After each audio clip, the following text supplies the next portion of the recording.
Jesus loved me enough to be crucified on the cross, and God the Father sent his son down to do that just for me. But at some point as I got older, I was like, pause. Where's this strong faith in God that I see in my parents and all these other adults? Like, I just didn't understand why, even though I had accepted Jesus, I really hadn't seen anything in my life that seemed to show that. I was tired of relying on my parents, thinking, I'm a Christian because my parents are, yeah, but that wasn't really good enough for me. So entering high school and approaching college, I knew I needed to go on my own discovery hunt, or else I would get lost in these increasingly independent spaces. You guys know how Penn is. I really needed to learn more about this truth for myself, if I really truly believed in it. Up until then, I primarily defined myself through my intelligence. Oh, Sarah, the one who's good at math. Sarah, the one who gets straight A's. So looking back, when I didn't perform to my own standards academically, I wasn't me, I was nobody. There was no alternative. I definitely couldn't be one of the pretty popular girls because I had maybe one male friend and I was different. You know, an awkward black girl, ABG. Shout out to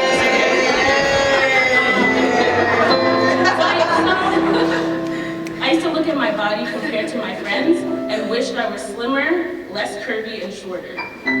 My continuous negative thinking reinforced an unhealthy lifestyle of self-condemnation, low self-esteem, and using various means to create a sense of temporary happiness, all repressing the bigger questions in life that we all ask. But I couldn't repress them for long because coming to Penn absolutely popped my comfortable home bubble. All the freedom in the world available, and I had to make a choice. How was I going to live my life? And how was God going to be a part of it? And in that question, that last part of that question, I realized I didn't want God to be a part of my life. Because that would mean that I'm partially still in control, and I knew where that had gotten me. Through past experience, I knew that would never satisfy me. So I decided to make God my everything, my source of motivation, joy, and strength, my source of healing and protection. And though there have been periods when I had forgotten about him or felt neglected and alone, God recognizes my weaknesses that are a natural byproduct of just being human.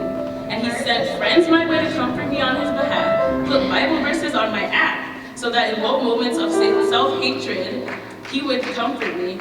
He brought me to NSP so I could be surrounded by people going through a more similar life than I could have ever imagined, and many more little miracles that you'd be here for hours if I tried to explain all of them. God sees me as beautiful, and just the fact that I ask him to be my strength and complain to him and cry to him, it brings him happiness because that means I'm in a real relationship. And I'm not perfect. I'm a work in progress like we all are.